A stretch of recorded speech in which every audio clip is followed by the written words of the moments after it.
सभी को नमस्कार। मेरा नाम राजेंद्र मीणा है, assistant professor in botany from government college बारा। बच्चों, आज हम बीएससी पार्ट सेकंड बायोलॉजी में उसके पेपर थर्ड की यूनिट सेकंड का एक महत्वपूर्ण जो टॉपिक है वो स्टार्ट कर रहे हैं। टॉपिक का नाम है vascular bundles, structure and classification. ठीक है, तो इस यूनिट के इस विशिष्ट टॉपिक के अंतर्गत हम संवहन पूल, उनकी संरचना और उनका जो वर्गीकरण है उसके बारे में विस्तार से जानकारी प्राप्त करेंगे।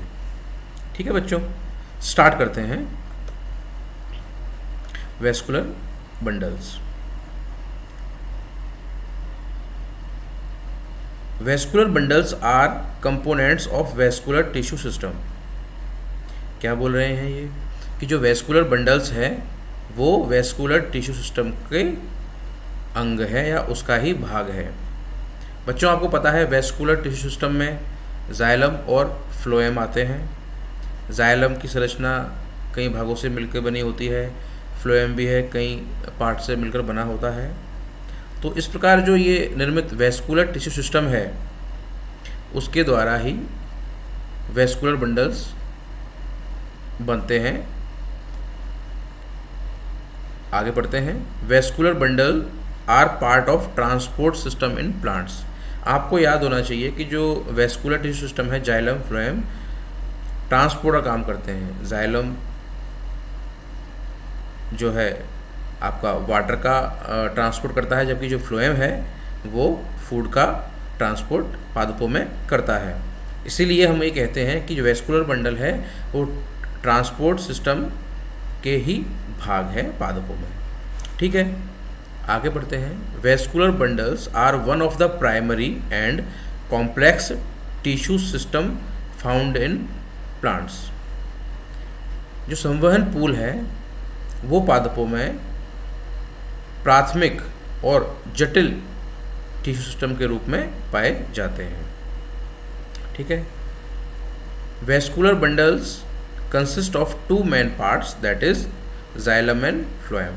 जो वेस्कुलर बंडल होते हैं वो मुख्य रूप से जाइलम और फ्लोएम के द्वारा निर्मित होते हैं। ठीक है, आगे बढ़ते हैं। Xylem is water conducting tissue whereas phloem is food conducting tissue. जैसे मैंने आपको पहले बताया बच्चों, जो जाइलम है वो जल का संवहन करता है, जबकि जो फ्लोएम है वो फूड, खाद्य पदार्थों का कंडक्शन करने वाला ऊतक है। ठीक है, नेक्स्ट पढ़ते हैं। Components of xylem. जाइलम के कौन कौन से अवयव होते हैं बच्चों? इसमें ट्रैकेट्स होती है, वेसल्स होते हैं, जाइलम फाइबर्स होते हैं और जाइलम पैरेन्काइमा होते हैं। ठीक है, उसी प्रकार फ्लोएम के कौन कौन से भाग हैं? तो बच्चों उसमें है sieve cells, sieve tube elements, companion cell, phloem parenchyma और फ्लोएम फाइबर्स। ये इन सभी अवयवों के द्वारा फ्लोएम का निर्माण होता है और जाइलम का निर्माण होता है ट्रैकेट्स, वेसल्स, जाइलम फाइबर्स और जाइलम पैरेन्काइमा के द्वारा। ठीक है, नेक्स्ट बढ़ते हैं। Different types of vascular bundles in plant. अब हम पढ़ेंगे कि पादपों में विभिन्न प्रकार के जो वेस्कुलर बंडल हैं वो कितने प्रकार के होते हैं, उनका क्लासिफिकेशन क्या है और जो क्लासिफिकेशन है उसका आधार क्या है। ठीक है, vascular bundles are classified on various basis. जो संवहन पूल है, वेस्कुलर बंडल्स हैं, उनका जो वर्गीकरण है वो कई आधारों पर किया जा सकता है। इसके तीन मुख्य आधार है बच्चों।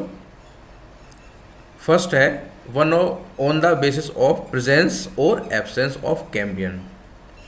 सेकंड है on the basis of arrangement of xylem and phloem and third is on the basis of position of protoxylem. ठीक है बच्चों, तो जो वेस्कुलर बंडल का जो क्लासिफिकेशन है उसका जो पहला आधार है वो है वेस्कुलर बंडल में कैम्बियम की उपस्थिति या अनुपस्थिति के आधार पर वेस्कुलर बंडल्स को हम क्लासिफाई कर सकते हैं। दो प्रकार से हम क्लासिफाई कर सकते हैं, या तो होगा ओपन या होगा क्लोज्ड। ठीक है, ये ओपन क्लोज क्या होता है ये हम सब आगे बढ़ेंगे। तो पहला प्रकार हो गया कि एधा, कैम्बियम को एधा बोलते हैं हिंदी में। एधा की उपस्थिति और अनुपस्थिति के आधार पर वेस्कुलर बंडल दो प्रकार के होते हैं, ओपन एंड क्लोज्ड। ठीक है। Second is on the basis of arrangement of xylem and phloem. Xylem और फ्लोएम की व्यवस्था के आधार पर जो वेस्कुलर बंडल होते हैं वो दो प्रकार के होते हैं, रेडियल और कंजॉइंट। ठीक है, आपको पता है वेस्कुलर बंडल किनसे मिलकर बना होता है, जाइलम और फ्लोएम से। अब इन जाइलम और फ्लोएम्स की आपसी जो अरेंजमेंट है वो उनकी व्यवस्था आपस में किस प्रकार है, तो उसके आधार पर ये रेडियल और कंजॉइंट प्रकार के होते हैं। ठीक है। थर्ड और लास्ट है on the basis of position of protoxylem. ठीक है, आपको याद हो बच्चा, दो प्रकार के जाइलम होते हैं। जो आरंभिक अवस्था में जो जाइलम बनता है उसको प्रोटोजाइलम बोलते हैं, अंतः आदिदारुक, और जो बाद में बनता है उसको मेटाजाइलम बोलते हैं। तो प्रोटोजाइलम की स्थिति के आधार पर भी जो वेस्कुलर बंडल है उनका वर्गीकरण किया जा सकता है। तीन प्रकार का ये होता है, एंडार्क, एग्जार्च और मीजार्क। ठीक है, ये एक डायग्राम के थ्रू आपको समझाने का प्रयास किया गया है different type of vascular bundles. तो कैम्बियम की उपस्थिति और अनुपस्थिति के आधार पर ये हो गया ओपन और क्लोज्ड। जाइलम और फ्लोएम के अरेंजमेंट के आधार पर ये हो गया रेडियल और कॉन्जॉइंट। जो कॉन्जॉइंट प्रकार का जो होता है बच्चों, वो भी तीन प्रकार में, उसके भी तीन प्रकार होते हैं। पहला है कोलेट्रल, दूसरा बाइकोलेट्रल, तीसरा है कंसेंट्रिक। कंसेंट्रिक को भी आगे हम दो प्रकार में बांट सकते हैं, एम्फीक्राइबल और एम्फीबेसल। इनको हम आगे विस्तार से पढ़ेंगे बच्चों। ठीक है, सबसे पहले हम ओपन वेस्कुलर बंडल को पढ़ते हैं। तो ओपन वेस्कुलर बंडल और क्लोज्ड वेस्कुलर बंडल। ठीक है बच्चों, आपको पता है कैम्बियम की उपस्थिति और अनुपस्थिति के आधार पर जो है ओपन और क्लोज्ड वेस्कुलर बंडल को हम पहचान सकते हैं। ठीक है, ओपन वेस्कुलर बंडल क्या होते हैं, इसको स्टार्ट करते हैं पढ़ना। Cambium present between xylem and phloem. ऐसे वेस्कुलर बंडल जिनमें जाइलम और फ्लोएम के मध्य कैम्बियम अथवा एधा उपस्थित होती है उसे हम क्या बोलेंगे, ओपन वेस्कुलर बंडल। ठीक है, ये डायग्राम देखिए बच्चों, ओपन वेस्कुलर बंडल जहाँ लिखा हुआ है उसको देखिए ध्यान से आप। इसमें नीचे की ओर या केंद्र की ओर जो है जाइलम है, परिधि की ओर फ्लोएम है, और जाइलम और फ्लोएम के बीच में आपको एक पट्टीनुमा संरचना दिखाई दे रही होगी, जिसको हम क्या बोलते हैं, कैम्बियम। अगर किसी वेस्कुलर बंडल में कैम्बियम उपस्थित है तो हम क्या कहेंगे उस प्रकार के वेस्कुलर बंडल को, कि वो ओपन प्रकार का वेस्कुलर बंडल है। ठीक है, दोबारा हम समझ लेते हैं। Cambium present between xylem and phloem. अगर जाइलम और फ्लोएम के बीच में कैम्बियम उपस्थित है तो उसे हम क्या बोलेंगे, open vascular bundle. Secondary growth present. बच्चों आपको याद होना चाहिए कि कैम्बियम है एधा, उसका काम क्या होता है। अगर किसी वेस्कुलर बंडल में एधा उपस्थित है तो आप ये मान के चलिए कि उस प्लांट में द्वितीयक वृद्धि संपन्न होगी। ठीक है, द्वितीयक वृद्धि क्या होती है, पादप की जो मोटाई है उसमें वृद्धि को हम सामान्य अर्थों में द्वितीयक वृद्धि कहते हैं। ठीक है, थर्ड पॉइंट है फाउंड इन डाइकोट्स। बच्चों ये अभिलाक्षणिक गुण है द्विबीजपत्री पादपों का कि इनमें ओपन वेस्कुलर बंडल्स पाए जाते हैं। ठीक है, fourth point, open for secondary growth. ठीक है, ये हम पहले देख चुके हैं कि ये सेकेंडरी ग्रोथ के लिए खुले हुए होते हैं, अर्थात जो कैम्बियम है उसके द्वारा सेकेंडरी ग्रोथ संपन्न होती है। लास्ट पॉइंट है फेसिकुलर कैम्बियम प्रेजेंट। हाँ, तो जो बच्चों जो एधा होती है, जो कैम्बियम होती है, उसको फेसिकुलर कैम्बियम बोलते हैं, अंतःपूलीय एधा, क्योंकि ये जाइलम और फ्लोएम के मध्य में पाई जा रही है। इसको क्या बोल रहे हैं हम?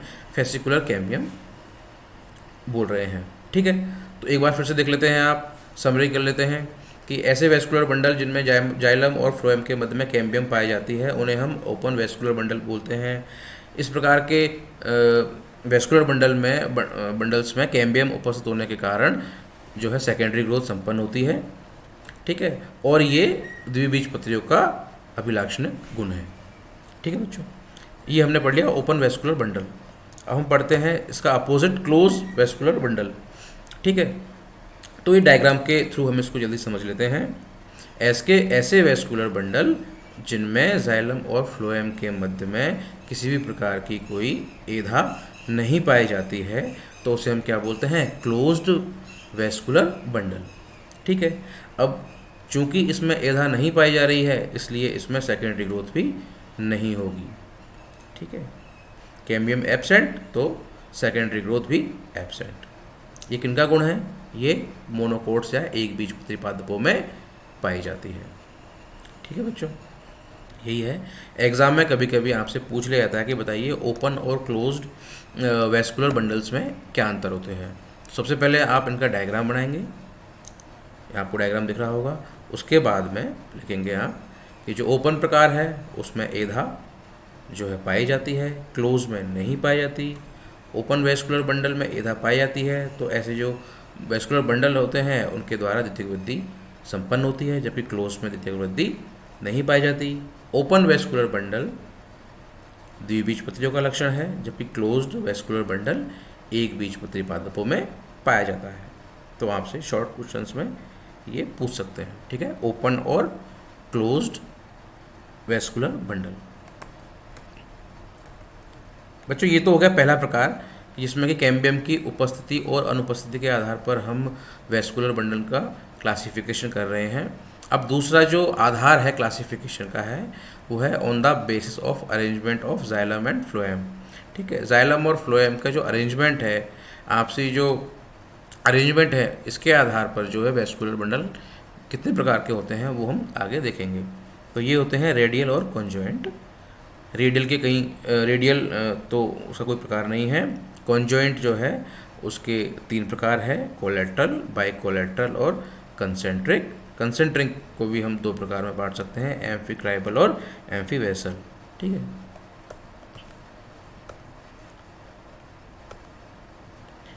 तो स्टार्ट करते हैं हम। रेडियल वेस्कुलर बंडल, अरीय संवहन पूल।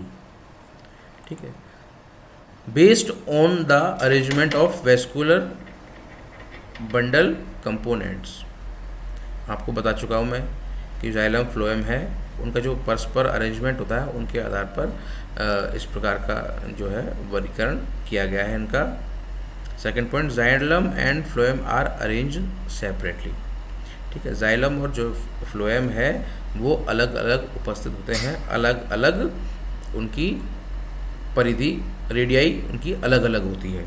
ठीक है, जैसे आप इस डायग्राम को देखिए बच्चों, इसमें ये जो संरचना है ये है जाइलम, और दूसरी जो उसके पास में आप चौकोर संरचना देख रहे हैं उसको वो है फ्लोएम। ये जुड़े हुए नहीं है, ये अलग अलग है। ठीक है, ये सेपरेटली अरेंज्ड है और ये जो है arranged alternatively in different radii. ये एक के बाद एक एकांतर क्रम में उपस्थित होते हैं, अरीय रूप में उपस्थित होते हैं। ठीक है, तो इस प्रकार के वेस्कुलर बंडल जो कि अलग अलग पृथक रूप से अरेंज्ड होते हैं रेडियल वेस्कुलर बंडल्स कहलाते हैं। इनका उदाहरण जो बच्चों हैं वो है रूट्स। विभिन्न पादपों की जो जड़ें हैं उनमें हमेशा रेडियल प्रकार का वेस्कुलर बंडल पाया जाता है। ठीक है, आगे बढ़ते हैं। कॉन्जॉइंट वेस्कुलर बंडल, जाइलम और फ्लोएम की जो अरेंजमेंट है उसके आधार पर रेडियल और कॉन्जॉइंट प्रकार के वेस्कुलर बंडल पाए जाते हैं। पहला हमने पढ़ लिया है रेडियल, दूसरा हम पढ़ेंगे कॉन्जॉइंट वेस्कुलर बंडल। ठीक है, तो इसको पढ़ते हैं बच्चों। A type of conjoint vascular bundle, xylem and phloem are arranged together. बच्चों इस प्रकार के जो वेस्कुलर बंडल है उसमें जाइलम और फ्लोएम एक साथ अरेंज्ड होते हैं। ठीक है, जाइलम और फ्लोएम जो है वो एक ही रेडियस, एक ही त्रिज्या पर उपस्थित होते हैं, जबकि रेडियल प्रकार के वेस्कुलर बंडल में अलग अलग त्रिज्या पर जो है जाइलम और फ्लोएम उपस्थित होते हैं। ये अंतर है इनमें महत्वपूर्ण कि कॉन्जॉइंट प्रकार के वेस्कुलर बंडल में जाइलम फ्लोएम जो है एक ही रेडियस पर उपस्थित होते हैं। ठीक है, इसका एग्जाम्पल है स्टेम और लीव्स। विभिन्न पादपों के जो तने हैं और जो पत्तियां हैं उनमें सामान्यतः कॉन्जॉइंट प्रकार का वेस्कुलर बंडल पाया जाता है। ठीक है, ये डायग्राम एक बार हम देख लेते हैं बच्चों। इसमें सबसे पहले हमने रेडियल प्रकार का डायग्राम एक बार फिर से बताया हुआ है। इसमें देखिए जाइलम और फ्लोएम जो अवयव है एक दूसरे से अलग है और अलग अलग त्रिज्या पर उपस्थित है। ठीक है, जबकि जो नीचे की तरफ आप डायग्राम देखिए, जाइलम और फ्लोएम जो है वो एक ही त्रिज्या पर उपस्थित हैं और साथ में जुड़े हुए हैं। एदा हो या एदा नहीं हो, लेकिन वो साथ में जुड़े हुए हैं। ठीक है, तो इस प्रकार का जो है वेस्कुलर बंडल उसको हम क्या बोलते हैं, कॉन्जॉइंट वेस्कुलर बंडल। ठीक है बच्चों, अब इसके 3 प्रकार है, आपको मैंने बताया, कई बार बता चुका हूँ मैं, कोलेट्रल, बाइकोलेट्रल और कंसेंट्रिक। ठीक है, तो हम बारी बारी से इनको पढ़ेंगे। सबसे पहले हम पढ़ते हैं कोलेट्रल वेस्कुलर बंडल। ठीक है, जैसे आपको याद है ये a type of conjoint vascular bundle, जो कोलेट्रल वेस्कुलर बंडल है ये कॉन्जॉइंट प्रकार के वेस्कुलर बंडल का ही एक प्रकार है।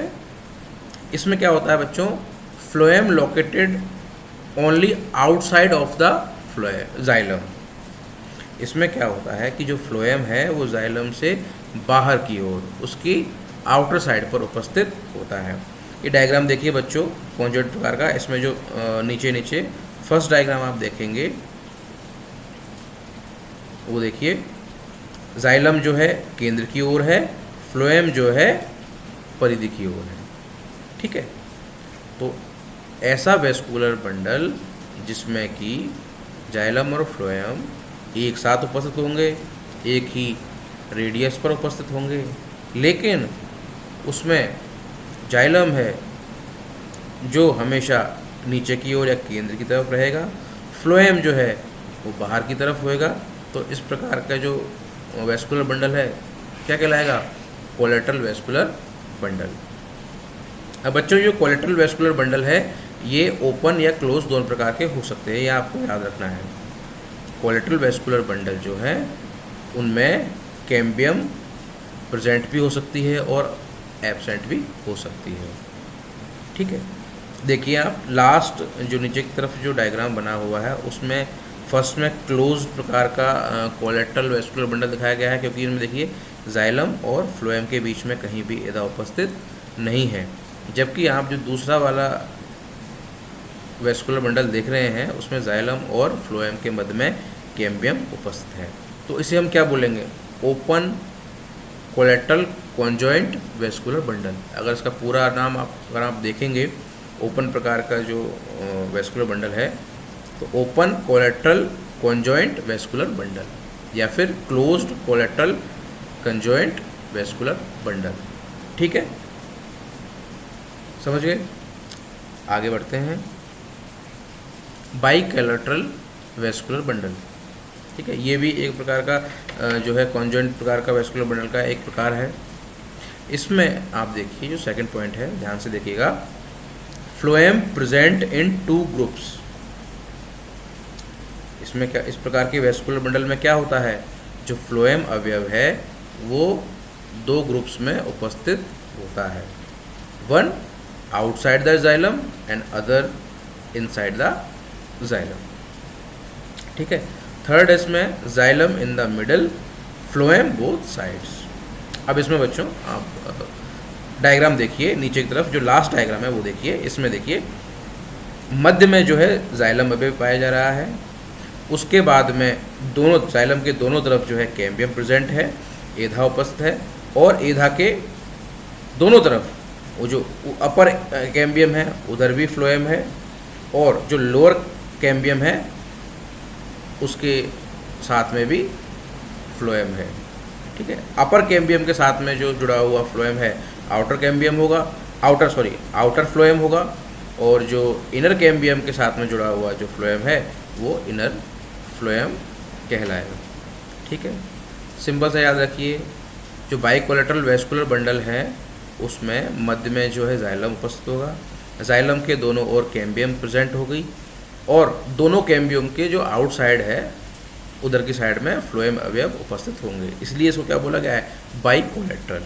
ठीक है, ठीक है, समझ में आ गया। जाइलम मिडिल में, फ्लोएम दोनों तरफ। ठीक है, एग्जाम्पल इसका जो है वो कुकुरबिटेसी फैमिली है। कुकुरबिटेसी फैमिली की जो सदस्य हैं उनमें बाइकोलेटरल वेस्कुलर बंडल पाया जाता है। ये बहुत महत्वपूर्ण है बच्चों, एग्जाम में कई बार पूछा गया है, तो आप इसको ध्यान रखिएगा। एक और महत्वपूर्ण बात है इसकी कि bicollateral vascular bundles are always open. जो बाइकोलेटरल वेस्कुलर बंडल होते हैं वो हमेशा ओपन होते हैं, अर्थात हमेशा इनमें कैम्बियम प्रेजेंट होगी। कैम्बियम प्रेजेंट होगी तो श्योर है कि सेकेंडरी ग्रोथ उसमें पाई जाएगी।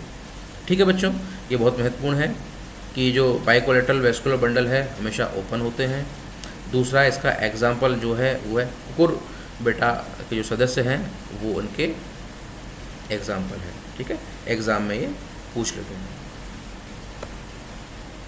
अब हम तीसरा प्रकार पढ़ रहे हैं इसका, कंसेंट्रिक वेस्कुलर बंडल। ठीक है बच्चों, ये भी कॉन्जॉइंट वेस्कुलर बंडल का एक प्रकार है, आखिरी प्रकार है। इसमें सेकंड पॉइंट देखिए, one vascular bundle element completely surrounds the other.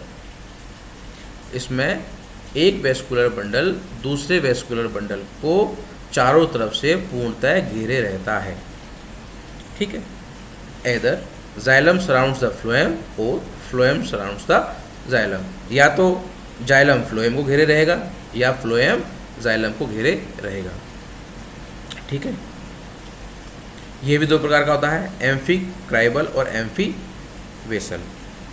इसको हम पढ़ते हैं। सबसे पहले हम पढ़ते हैं amphicribral vascular bundle. Second point देखिए, xylem lies as the centre surrounded by a ring और फ्लोएम। एम्फीक्राइबल को बच्चों हिंदी में बोलते हैं जाइलम केंद्री।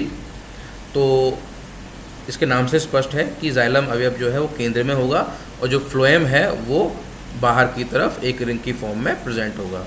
तो कभी कभी एग्ज़ाम्स में जो है हिंदी टर्म ना देके इंग्लिश टर्म पूछ ली जाती है, तो कंफ्यूज नहीं होना है हमें।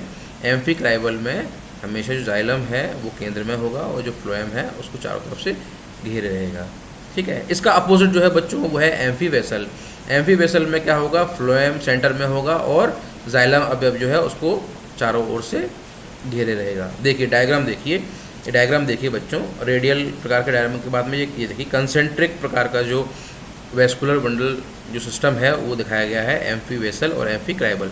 एम्फीवेसल में आप देखिए फ्लोएम केंद्र में है और जाइलम बाहर है, जबकि एम्फीक्राइबल में है, इसको हम जाइलम केंद्री बोलते हैं, उसमें जाइलम अंदर है और फ्लोएम बाहर की तरफ प्रेजेंट है।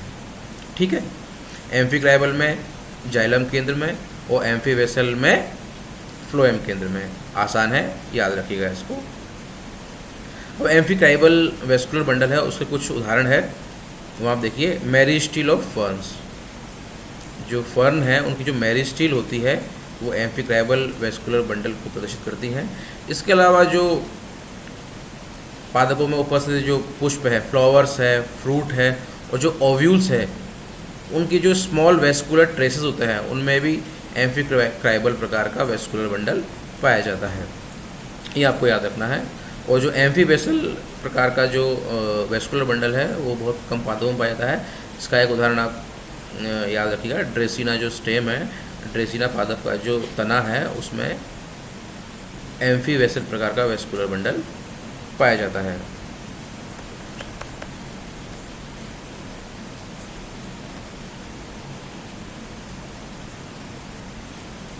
अब बच्चों इसमें जो तीसरे प्रकार का जो है वर्गीकरण का आधार हमने दो पढ़ लिए हैं कि कैम्बियम की उपस्थिति और अनुपस्थिति के आधार पर वेस्कुलर बंडल, जाइलम और फ्लोएम के अरेंजमेंट के आधार पर वेस्कुलर बंडल। अब जो तीसरा है महत्वपूर्ण, वो है प्रोटोजाइलम की जो पोजीशन है, उसकी स्थिति है, उसके आधार पर जो है वेस्कुलर बंडल कितने प्रकार के होते हैं। तो ये मैं स्लाइड में नहीं बना पाया हूँ, मैं इसको आपको वर्बली समझा देता हूँ बच्चों, ठीक है। जो प्रोटोजाइलम होता है, अंतः आदि दारू होता है, उसकी जो स्थिति होती है उसके आधार पर वेस्कुलर बंडल 3 प्रकार के होते हैं। पहला है एंडार्क, दूसरा एक्सार्क और तीसरा है मीज़ार्क। तो एंडार्क प्रकार में क्या होगा बच्चों, जो प्रोटोजाइलम है वो केंद्र की तरफ होगा, ठीक है। जो अंतः आदि दारू, अगर किसी वेस्कुलर बंडल, ऐसा वेस्कुलर बंडल जिसमें कि अंतः आदि दारू जो है केंद्र की तरफ उपस्थित होता है, तो उसे हम क्या बोलते हैं, एंडार्क, अंतः आदि दारू प्रकार का वेस्कुलर बंडल बोलते हैं। एक्सार्क इसका अपोजिट है, इस प्रकार का वेस्कुलर बंडल जिसमें कि प्रोटोजाइलम बाहर की तरफ प्रेजेंट होता है, उसको हम बोलते हैं एक्सार्क कंडीशन।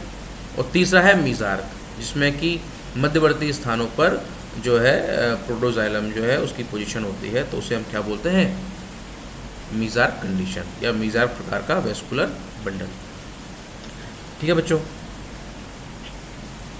तो आज का जो ये लेक्चर है, इसके द्वारा हमने क्या जाना, वेस्कुलर बंडल क्या होता है, किन किन कंपोनेंट से मिलके बना होता है, उनकी संरचना कैसे होती है, ठीक है, और उनका क्लासिफिकेशन क्या होता है, ठीक है। तो आपको दोबारा मैं रिवाइज करता हूँ कि जो वेस्कुलर बंडल होता है वो वेस्कुलर टिश्यू सिस्टम जो होता है पादपों में, उसके कंपोनेंट होते हैं, ठीक है।